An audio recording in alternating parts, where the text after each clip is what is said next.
세계 증시와 우리 증시를 짚어보는 시간 3분 증시입니다. 연합인포맥스 권용욱 기자 나와 있습니다. 안녕하세요. 안녕하십니까? 네, 먼저 지난주 금요일에 미국 증시가 휴장을 했는데 그래도 중요한 고용 지표는 발표가 됐습니다. 오늘은 미국 고용 상황부터 정리해 주시죠. 네, 그렇습니다. 지난주 금요일 미국 증시는 성금요일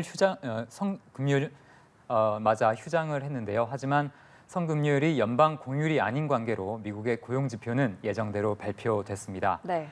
미국 노동부에 따르면 3월 비농업 부문 고용은 23만 6천 명 증가해 시장 전망치와 대체로 비슷한 수준을 나타냈습니다. 3월 실업률은 3.5%로 2월의 3.6%보다 소폭 하락했고요. 인플레이션과 연계해 중요하게 평가되는 시간당 평균 임금은 전월보다 0.3% 올라 시장 예상과 같았습니다. 지난해 동기 대비로는 시간당 평균 임금이 4.2% 올라 지난 2021년 6월 이후 가장 낮은 상승률을 보였습니다.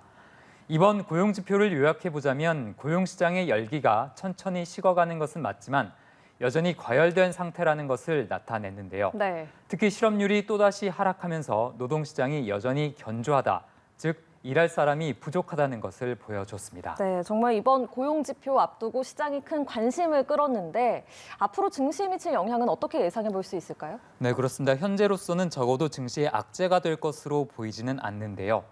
지난주 미국 경기 침체 우려가 커졌었는데 그것은 바로 미국 노동시장이 둔화되고 있다는 조짐이 보였기 때문이었습니다.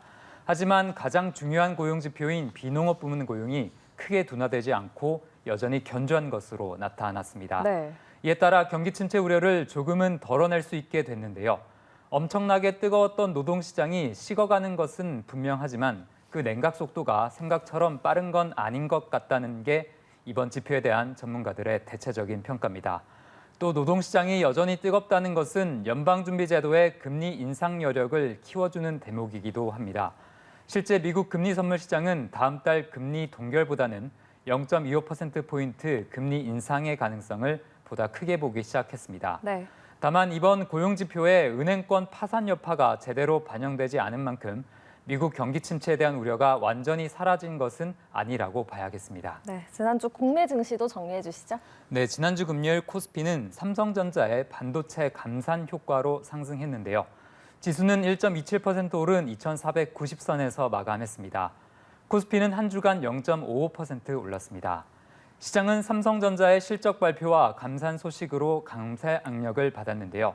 삼성전자는 연결 기준 올해 1분기 영업이익이 지난해 동기보다 96% 급감한 것으로 발표해 실적 충격을 일으켰습니다. 하지만 처음으로 반도체 감산을 공식화한 데 따라 반도체 업황이 저점을 통과했다는 기대가 커졌었는데요. 이에 따라 회사의 주가는 4%대 상승폭을 기록했습니다. 네, 오늘 코스피 전망은 어떻습니까? 네, 오늘 코스피는 미국 고용지표 발표를 소화하며 강보합권에서 출발할 것으로 전망됩니다. 미국 경기 침체 우려가 다소나마 줄어든 것이 호재로 작용할 가능성이 있는데요. 다만 미국 경기에 대한 걱정이 완전히 해소된 것이 아닌 만큼 증시 강세 흐름 역시 제한적일 것으로 예상됩니다. 증권업계는 이번 주 코스피 변동폭으로 2,380에서 2,530을 제시했습니다. 네, 알겠습니다. 3분 증시 권용욱 기자와 함께했습니다. 고맙습니다.